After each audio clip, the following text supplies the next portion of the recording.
Hank Cisco Show, ladies and gentlemen. Don't touch that remote. We got a show here, show business, Norristown, Pennsylvania, and at the Center Theater. And this show is a special show, and I think it has a lot to do with history, a true story. It's going to be told, an actress is going to portray the whole part. And, like Harry Truman always says, what's new? The history we haven't read. It has to do with a real shocking thing that happened years ago. And we want to talk about it. And we can learn by our mistakes, especially women and men who maybe caused all these problems. I don't know. Between the both of them, I don't know what happened, but we're going to find out here today. My guest today comes from far away. She comes from Massachusetts. I can't spell it. I never could spell it. And her name is Isa St. Clair. That sounds like a movie star, St. Clair. And John Doyle, who's artistic director of the Center Theater. Now, here's my man. He's so talented. We're so happy to have him in Norristown, here at the Norristown High School. Now, John, tell me what this is all about. I give it a big build-up, and I want people to go there to see this. Okay, tell me what's going on. So the play is called Up from the Ashes, and Up from the Ashes. Up from the Ashes, which we'll get to where Something the ashes burned. came from. Right. Something burned, right? You know what? Yeah. A guy took a insurance on a cigar. He took a fire insurance on a cigar, and then next thing you know, he lit the cigar and it burned. And he took the ashes to the insurance company. He says, look, he says, I want my money. It's a fire test. He says, okay. They gave him the money because it's burnt, but they arrested him for being an arson. Okay, so that's an old joke. All right, now, tell me what about this. So Up from the Ashes is written by Kate McGrath, who's a Philadelphia playwright, who actually worked as a teacher at the Center Theater for years teaching theater. And we, Iron Age Theater, my company, worked a collaborative relationship with the Philadelphia Dramatists Center to, over the past year, develop a play. And Kate came forward and we spoke with her and sort of interviewed her, and she brought forth the idea of doing a play about the Triangle Shirtwaist Fire in New York in 1911. And 1911. That's what the play takes place about. Okay, now, you're the main actress. Mm-hmm. You're the only one. I'm the only one on stage. You're a one-pony act, right? Pressure's on. But you're going to make it a three-ring circus, okay? That's the hope. A real good show, okay? Mm-hmm. You have to have a lot of talent. You have to have a lot of guts to do this, to get before a crowd and remember your lines. And I understand you change your dialect. You talk a little bit about a little Irish accent. And tell me all about it. Absolutely. I think you're totally right. It takes some serious guts to do a one-woman show, because when you're working with an ensemble of actors and other actors you can trust, if anything goes wrong, you know that there's a whole group to take care of each other. When you're on stage alone, you got to save yourself. So I'm working very hard to make sure that I don't need any saving. But I am doing a bunch of different voices and accents, playing 3 primary characters, but at least 5 others come into play over the course of the show. And I think it really keeps the interest up, keeps the momentum moving for the audience to not have to just listen to me talk the whole time, but to listen to a whole... I got a little frog in my voice, too. It sounds like Rocky. Go ahead. But yeah, I think it keeps... You'll be all right by showtime. That's the hope. If I sound like this at showtime, we're all in trouble, so... All right. So, well, tell me something about yourself.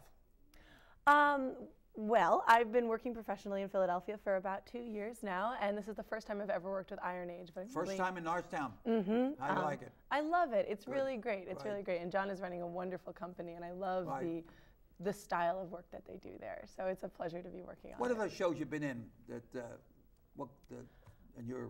I mostly work in Philadelphia. In the past year, I've been in probably 8 shows. The most recent one was Romeo and Juliet, which was a lesbian Romeo and Juliet. So it got a good deal of national press. Juliet? I was Juliet. It was really fun. It's my Romeo, where are you? Spectacular too. The play was fantastic. It was an amazing production. Curio did it. It was an amazing production. It was a really fun show to be a part of. Now you're like a lady, right? And the history. Tell me something about the show. A lot of women got a fire. Yeah. So they don't know whether it was arson, whether it was an accident. But how many people died? 146 people died. A lot of them were women. A lot of them were very young women, because at the time, you know, women's rights hadn't really been a large movement for very long, and certainly workers' rights had not gotten a lot of momentum as a movement. So there were a lot of practices in place that really were oppressive to women and to lower class workers. So at this time, they just didn't have a lot of legal protection, and there weren't a lot of protections in their workplace either to keep them safe. What's that song, Who Can I Turn To? Remember that song? I don't know all the words, but who do you turn to? Years ago, I mean, I know I was interviewing the district attorney Furman here just last week, and we were talking about how the difference between years ago when women would get beat up by her husband or something, they say, they say, all right, don't worry about it. But if a guy beat up a girl, then they wouldn't arrest him. But then the poor wife was getting beat up, and nobody said, well, that's a marriage and all. So there, these women worked there. Now, there was no union or whatever it was, but somebody got mad and something happened.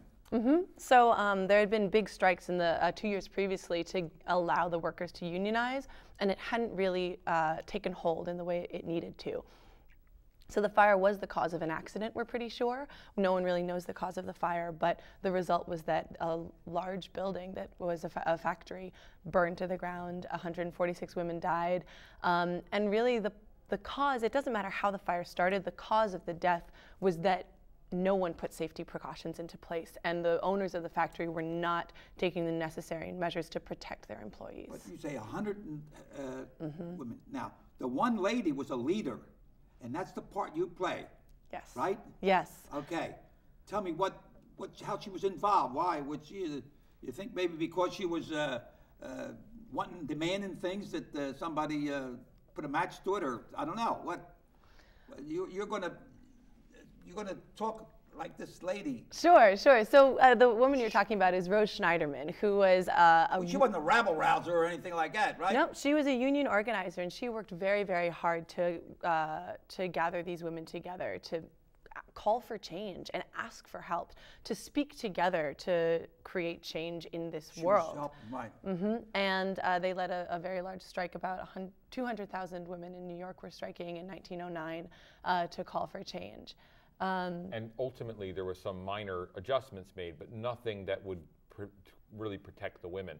And what happens for Rose is she begins as a worker. So the thing about Rose is that she's one of these women who's working in a factory. She's not working in that factory, right? She's a worker, and then she works in unionization. And she's trying to get more safety for the women. And as the play progresses, she tells us the story of the fire and the causes of the fire, as well as telling the story of sort of the time and what it meant to be a woman and what it meant to be a worker in that time.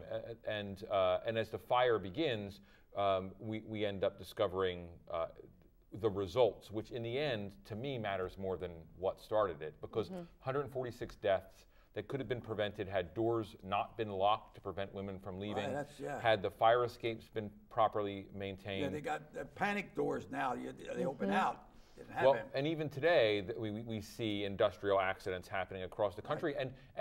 But even for the accident, the cruelty and horror that happened to those 146 women, which is one of the largest disasters we've had in the country until 9/11. And the imagery of this play referencing 9/11 is extraordinary. But aside from that, the working conditions in the place were unbelievable. The hours they worked, the amount the women were paid. Right, slave labor. That's the word I was trying to think of. They were like slave labor. They were charging, they're working so many hours and hardly any breaks for now you have a cigarette break, you got a conversation break, you got a water break, you got every kind of breaks, But years ago, then you worked. Well, yeah, what's the hours that they talk about? I know in 1903, 100,000 workers in Philadelphia struck, asking for their work week to be cut down from 60 hours to 55. When Rose Schneiderman started out working, she would work 64 hours a week for $2.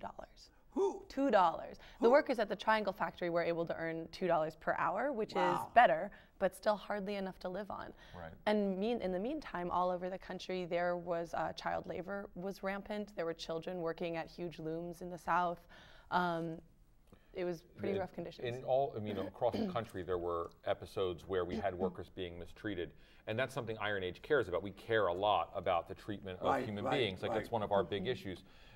We let the Triangle Shirtwaist Fire be the idea that anchors a much larger story about what it means to be a mistreated worker and what we need to do to protect ourselves. You know, Hank, one of the things that the play really wants us to say is we're responsible as people to try and prevent this from happening. It's not just the bosses, it's everyone sort of standing up and not demanding the cheapest possible T-shirt or the cheapest phone. And those things really matter to us. Now, someone else that Issa plays is Mother Jones, and you may remember who Mother Jones was. Mother Jones is another activist from the period, and she does these marvelous sort of switches back and forth. You go back and forth with different people making, like, talking? Yep. How's that go? There's little tricks that I've learned through training as an actor about changing my physicality, moving where my weight changes, or where in my mouth even my voice resonates. And learning these physical triggers really helps me transition from character to character. Sign language too? I don't know sign language. The president, I wish I knew ASL, but unfortunately I don't. You know, if this guy was going like this, he went like that. I know he's an Italian, but he wasn't Italian. Okay. So no, you don't do that talk. No, I don't know.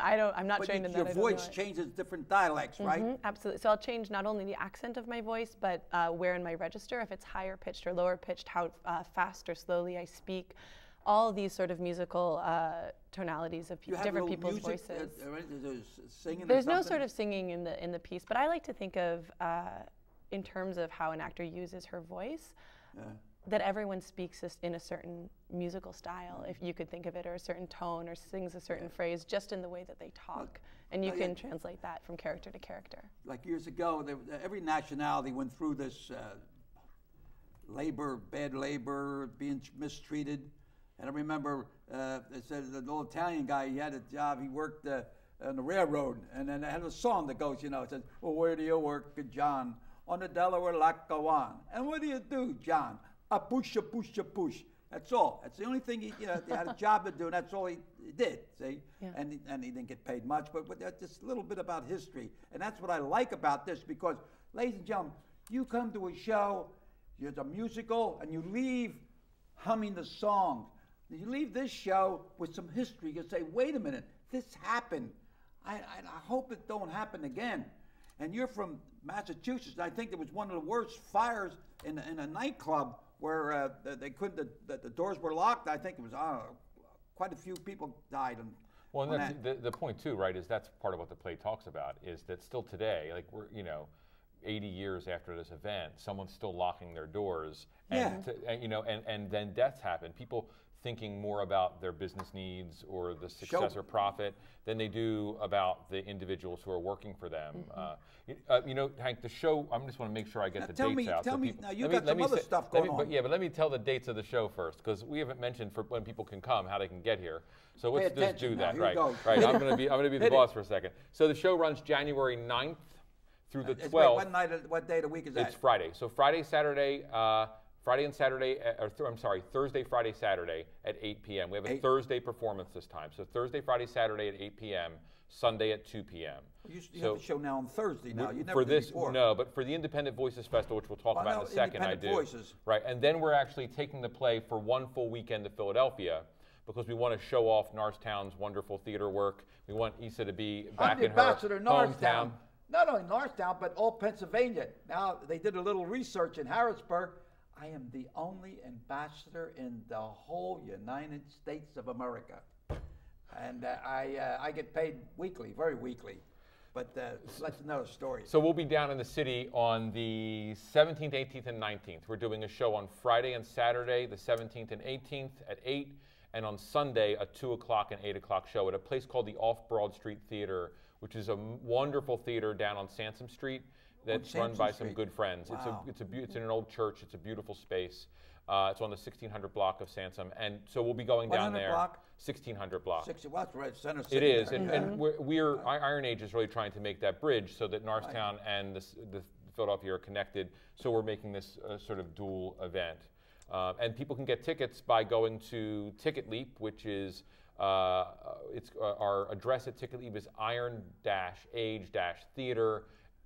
.ticketleap.com. Put that on the screen? Yeah, I think they have that up on the Okay. screen. And they can also call the Center Theater's number, 610-279-1013 for tickets.